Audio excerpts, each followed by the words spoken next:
پھر ایک سوال یہ پوچھا گیا تھا کہ اگر کوئی نامحرم آواز سن رہا ہو تو عورتوں کے لیے بلند آواز سے نماز پڑھنے کا کیا مسئلہ ہے؟ اب آج اس میں پتہ نہیں، چلیں بہرحال پہلے تو اس کا مسئلہ بیان کر دیا جائے. آقا سیستانی فرماتے ہیں اگر کوئی نامحرم سننے والا موجود ہے تو پھر آہستہ ہی اس کو نماز پڑھنی چاہیے.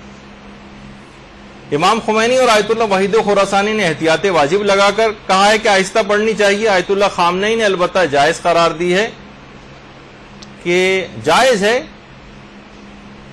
کہ وہ آہستہ، واجب نہیں ہے اس کے لیے کہ وہ آہستہ پڑھے، البتہ بہتر یہی ہے کہ آہستہ پڑھ لی جائے.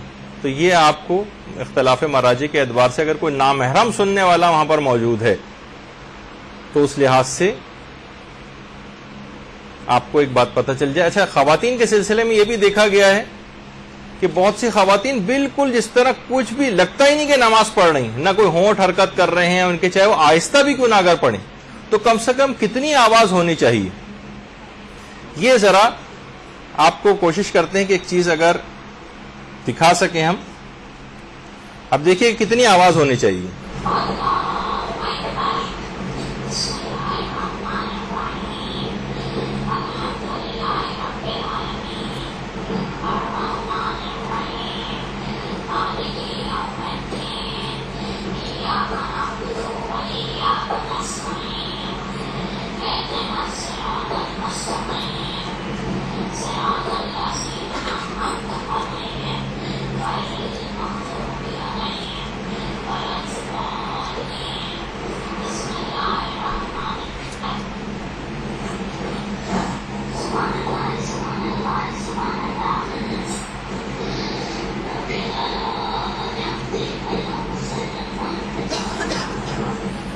بس آپ کو یہ سمجھانا کا مقصد یہ تھا کہ بالکل خاموش نہیں کھڑے رہنا ہے، لیکن ہلکی سی ایک آواز کم سے کم وہ آپ کو ضرور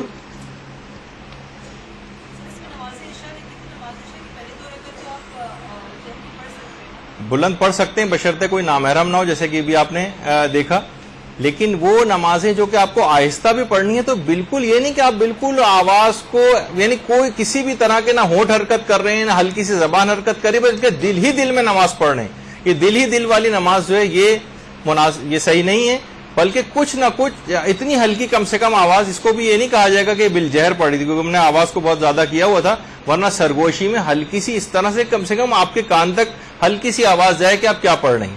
یہ بھی اخفاتی نماز شمار ہوتی ہے اور بالجہر شمار نہیں ہوتی. یعنی بلند آواز سے پڑھی جانے والی نمازیں اس طرح سے نہیں ہوتی ہیں. خاموش رہ کے بھی جو نماز پڑھی جاتی ہیں اس میں ہلکی، جیسے تسبیحات اربع وغیرہ پڑھی جاتی ہیں تیسری چوتھی رکعت میں، تو کم سے کم اتنی آواز، کچھ زبان کو حرکت ہو، کچھ ہلکی پھلکی سی کان میں بھی آپ کی آواز جائے، کم سے کم اتنی تو ہونی چاہیے.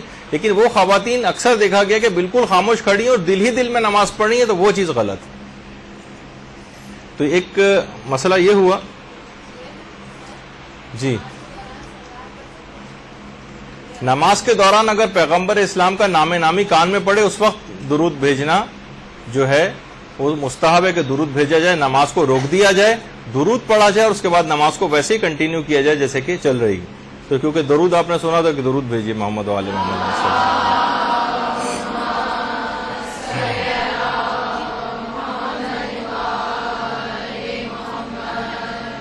برحمتك يا أرحم الراحمين وصلى الله على محمد وآله الطاهرين.